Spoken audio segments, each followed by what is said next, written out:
region, something like that, or is it a national level? And then it's going to ask about your future plans, what career area are you interested in, and what's the highest degree you eventually plan on earning. If you're not certain, put your best estimate as to what you think you will be earning at some point. So now I'm going to move into your testing information. You can go ahead and let them, I'm not certain what happened here, but we'll go back to my Common App. Sorry about that, you guys. I like this video because that's going to happen to you a lot when you're doing this. This system kicks you out a lot. But once again, one of those reasons why it's always good to submit your applications long before the deadline. So if you do have some technical difficulties like I just experienced, you can always have time to fix it before the due date. All right, so back to the testing section. I just skipped ahead to the testing section where we left off. Do you have any tests you want to include? SAT, ACT, subject test, anything like that. AP tests can be listed here. Okay, and then you will go ahead and tell them no to this question because none of you are an international applicant, none of my students at least. It'll ask about how many times you took the SAT, if you're planning on taking it again in the future, when you plan on taking it again in the future, what your highest critical reading score was, okay, and what date you took that. Why they're asking the score and the date is because they're allowing you to super score. So you put in as many test dates as you have and you say what your highest score was on that particular section of the test and when you got that score. Okay, so those might be from separate dates. Finally, it's going to get into activities. Off to the side here, you guys have probably noticed that there are questions and answers over here. These are really important to read because, for example, what you'll see here is that it tells you, please list your principal activities in order of importance to you. Okay, if I had not been paying attention to that section, I might have listed my activities in a random order and been disappointed later when I hadn't put them in the order of importance to me. Okay, so you can reorder these activities. You get a total of 10. So it's really important that you guys go ahead and list these in the order of importance. Right here is where I can edit the order, so I can move them to have the order switch. Now this is the one that I listed was activity 2. Okay, but basically it's going to ask what type of activity it is. Actually, here, let me just show you here. It'll probably be easier. It's going to ask what type of activity it is, art, athletics, community service, whatever the case may be. It's going to ask if you've held any positions or leadership roles. I was the captain, I was the president of the club, anything like that. It's going to ask when I participated. Do I plan to continue to participate in college? Maybe, maybe not. Do I participate in school during break or all year round? And based off of that, what are my hours spent per week, weeks spent per year, and then any additional information that you could provide them. Either an explanation of what it is and why you do it, a potential list of honors and accomplishments, anything like that that you think may be helpful in highlighting your activities. Then finally, you end with a personal essay. You have 250 to 650 words to respond to one of these 5 prompts. Okay, once you respond to those 5 prompts, you will just go ahead and copy and paste that. I would always write it first in a Word document or something like that, and then copy and paste it into this area. Okay, as well, after you do that, you'll notice it'll ask you a couple questions about disciplinary history. If you have questions about that, feel free to come see me.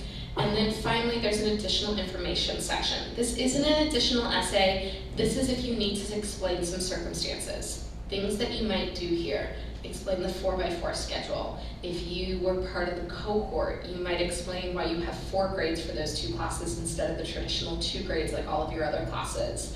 If there is some extenuating circumstance, death in the family or some other significant event that impacted your grades for a specific amount of time, you could go ahead and explain those additional circumstances here.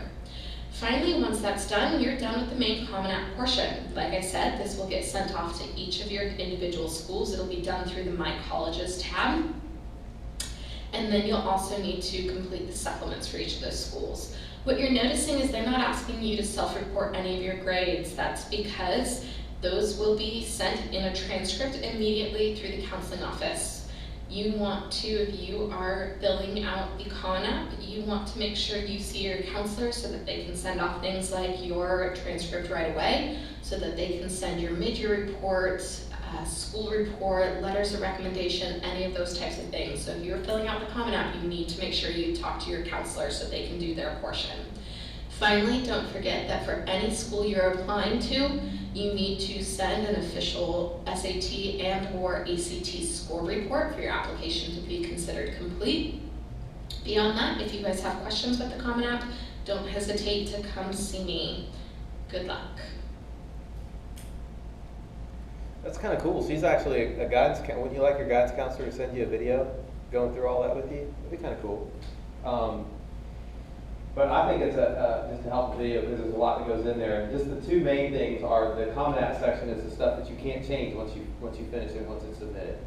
Okay, in my college and stuff you can change, so just be careful with that. And part of the documents that are coming out to you have some updates on changes that have happened with the Common App and that sort of thing. I think that will help you a little bit too. Okay.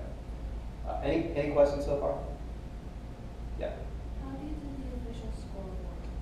The official score for Reporting. reporting through the Common App? Yes. Well, there's a section for your scores that are on there that you're going to put in. Are you talking about your standardized test score, the official scores? What they're going to want you to do on that, like for an SAT, is they're going to want you to put in, they're going to have you break it down by section and put in the highest score on each section that you've ever achieved and the date that you did that. Because that's what she was saying, they're going to allow you to super score. You don't super score in this, right? So what they'll do with super scoring is they'll take the math and the reading section, and you could have taken it in March and gotten a 700, and the next time you took it 2 months later, you got a 600 on that section. They'll let you use the 700 from that test, and they'll let you use a high score on another section from another test, and they'll let you put those together. They'll let you super score. Okay? You got that? Yeah, but isn't that considered self-reporting? Don't you need an official? Well, yeah, you're still going to, with the SAT on the SAT, the College Board, you're going to have to tell them to submit it to the school. Okay? So you're going to indicate which schools you're applying to and who you want them to send it to. So they're going to send it directly to the school. The Common App is a way for them to kind of verify the information or to start working on your file without having that SAT score back. The other thing is that your highest score may not come until after you submit your application, because you may take the SAT or ACT afterward. So that can happen too. Okay. Yeah, you're going to report it on there. That's self-reporting. The actual reporting is going to come through ACT.org or the College Board, which is the SAT. Which when you register, at least now, if you're taking it again, you got to do two things. You either got to tell them what schools you're applying to for the test you're going to take, or you got to go back in and add the schools in that you're applying to for the scores you want to send them from previous tests. Does that make sense? Okay. Yep. So all the schools that are on Common App, when your counselor sends all that information online, do you have to also request to send a transcript by mail?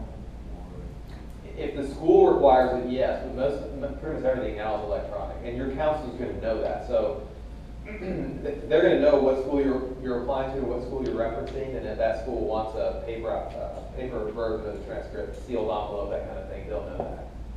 But it's just another reason for you guys now, as schools starting to go to your counselors and ask them about that. You can just give them a list of schools. What we used to do before all this stuff was electronic was the students would write on a manila envelope or on a manila folder, these are the schools I'm applying to. The guidance counselor would keep that and then kind of keep a paper trail. But now everything is kind of point and click and they send it off. So I don't know how many of your schools are actually going to want a paper version of that, but just ask them that.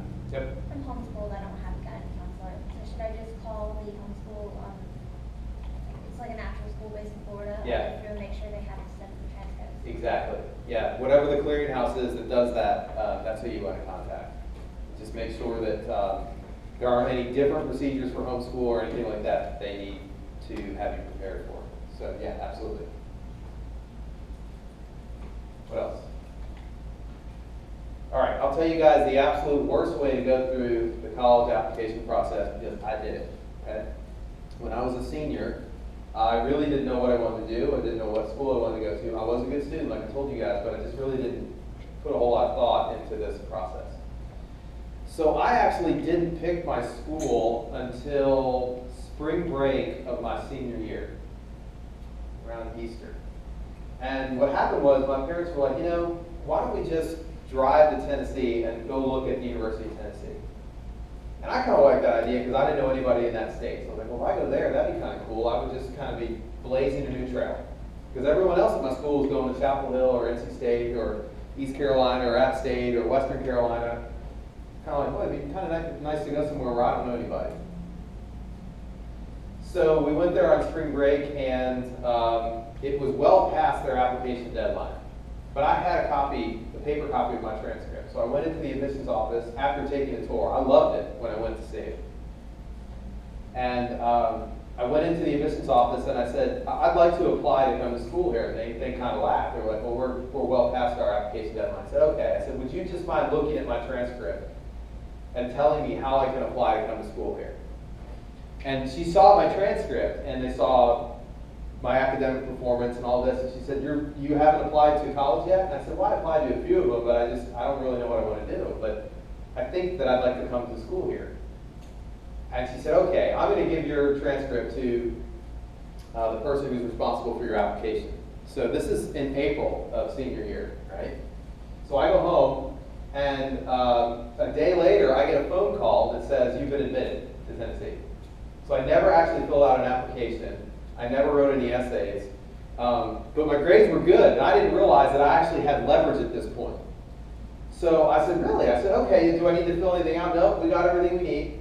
And I said, okay, great. When do I start?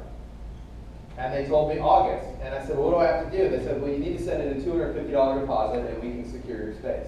What I didn't realize was that I just completely short-circuited any sort of financial aid. They were calling to feel me out, and I just walked down the car lot and bought the school. So my parents definitely overpaid for school. I should have probably gotten a scholarship to go to Tennessee. They full paid for 4 years of out-of-state tuition. Now, it wasn't that bad. In 1996, it was about $18,000 a year out of state for Tennessee. It's $47,000 a year now. So I couldn't make that mistake now, obviously. And I don't think the whole thing would work that way again. But I absolutely had the weirdest application process ever because I remember filling out applications, but the school I actually went to, I never filled out an application for. Okay? Don't do that. That won't work now. Okay? Don't do that. I was very fortunate that it worked out the way that it did.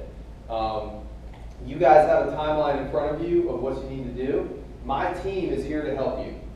I don't directly do a lot of the application help or the admissions part help, student positioning help, but I have a whole team of folks, you've probably spoken to some of them that do that. So if you're going through this and you're struggling, you need to let us know because we can't help you if we don't know. All right? And the other thing, the last thing is, remember there's going to be a Dropbox you guys are going to get invited to. It's going to have this, and it's going to have several other documents in it that I think will really help you. And help your parents. There's some things in there for them, so let them know this is coming as well. It'll help them as they go through this. I'll stick around, guys. I can be here until 8, I think, and then they'll come in and kick us out. I'll answer questions if you want me to. But if not, you guys are certainly free to go, and appreciate you guys coming. Did this help? Does this help? Is it worth your time? Beyond just the pizza? Yeah? Okay. Well, thank you guys for coming. And again, don't be strangers as you go through this. It is going to be a tough few months as you go through this. I know that. Don't feel like you got to be super tough to go through it. It's a tough time. It really is. But it's worth it. On the other side, you guys are going to end up in a place that you really love, and you're going to have a great, hopefully only 4 years while you're there. Okay? Thank you guys for coming. And like I said, I'll be here to answer questions if you need me to. All right? Thank you.